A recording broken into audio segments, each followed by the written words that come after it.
Yeah, sanibonani wey'ngane zakwethu. Welcome back to our YouTube channel, my YouTube channel, your YouTube channel, my people's YouTube channel.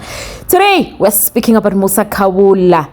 Unomgosi isitabani sethu umashawa manje abuyele manje into esehlala ejele into eboshwa manje ibuyele manje ejele into evele eke yathi nje lelani ke manje angisafuna ebail because uthi bese kodwa wafethu umusa Nkosi yami ubethu ucela ibail kuvukeleli athi ucela ibail athi wathumela wakhe engathi akahlali dedeliwe ke namhlanje umusa since ayiboshe ngoJanuary 13 uthe nje meqale ephuma namhlanje akuphela ngisho hour wayeseposta uZinxumalo lo owambophisa oshade noTamara wathi our friend Zinxumalo who wouldn't dare cheat on his wife ushi opposite waposta uNandi Madida benozex bantwini wathi nangu uNandi Madida nondoda yakhe angakaza ayipost isahlupheka eningane ezo5 uzex bantwini uthe ngobe se right maqede wa decide uNandi ukuthi uzompost lapha akaqamba manga oqinisile sesisaba ukukhuluma nje phela na wathi sanjalo wathi did you hear that Londi London is man mabonga kidnap lesa Debakwana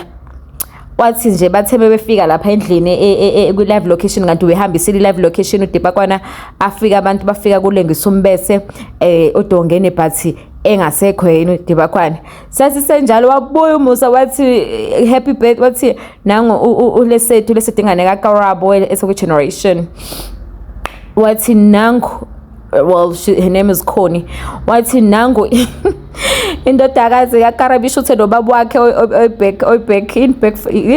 backup father gazi okozwa ngento umuntu ekuthiwa backup father wathi nansi backup father ke ishuthe naye since kwashona olentuzane ushona kwashona ave kuyarhyme yazi since kwashona ushona Ferguson sesi right singamafilimu abhedayo guys I just don't know ukuthi umusa ucabanga kanjani.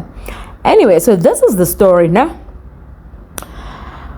Okay, umusa I think sengimexplainele ukuthi ubani ulona ohleze nje nomgosi wama celebrities wama politicians akakhethile ukuthi umusa uyashaya uyavithiza unamali uzokuvithiza namje wangivithiza. So Musa Khawula was arrested. The initial arrest yakhe owenza example ngawo Zinxumalo soma business oshade nomlungu uTamara Gray. Is it Tamara Gray or Green?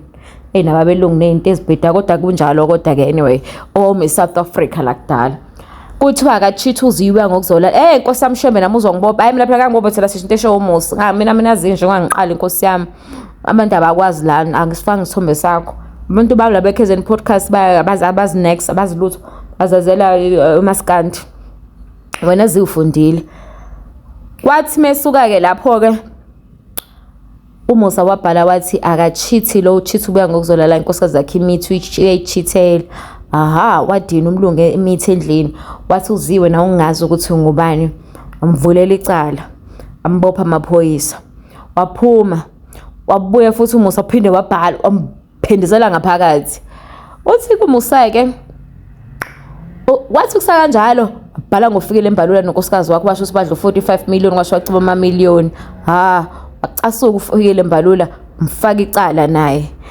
kwabi double charge wathi uthi uyaphuma kuzi mbuyisela ngaphakathi ufikile according to Musa uthi ke ukhishiso ukuthi Musa ukhokhele iphoyisa uMr Mabunzi u75,000 ukuthi anqatshelwe ibail uthi ke leli phoyisa leli bedala lithe selifuna imali kuthina lathi asitop up imali uthi mina ngiyahluphela bengizoyitop up kanjani imali ekhisho 75,000 ngamtshela ngathi mina anginamali ngibuyisele ngaphakathi so ke I think ama lawyers akhe umusa agcina emlilekekile amlwela wasiyakwazi ukuthi aphume namhlanje. However Musa is going back to jail because uthe sengaphakathi lecala lemedal lakhe lekalokho bekhulunywa ngalo selikuse court ke nawo ngempela. Remember ukuthi wabulala umuntu boyfriend yakhe wayigwaza so uthi self defense 2 uviko linye icala lokuthi washayisa umuntu driving ena license engaqokile I mean because come on umusa intombazane phela usipaint but engaqokile ngenzansi engaqokile ibhulukwe so abazi ukuthi kwenzakalani bathiwa bamshayisa lo muntu with an intent of ukuthi bambulala or gruesome whatever the case you may call it.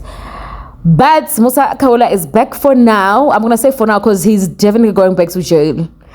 and there is no whatever about. But then obviously, I'm not gonna lie, I missed Musa myself.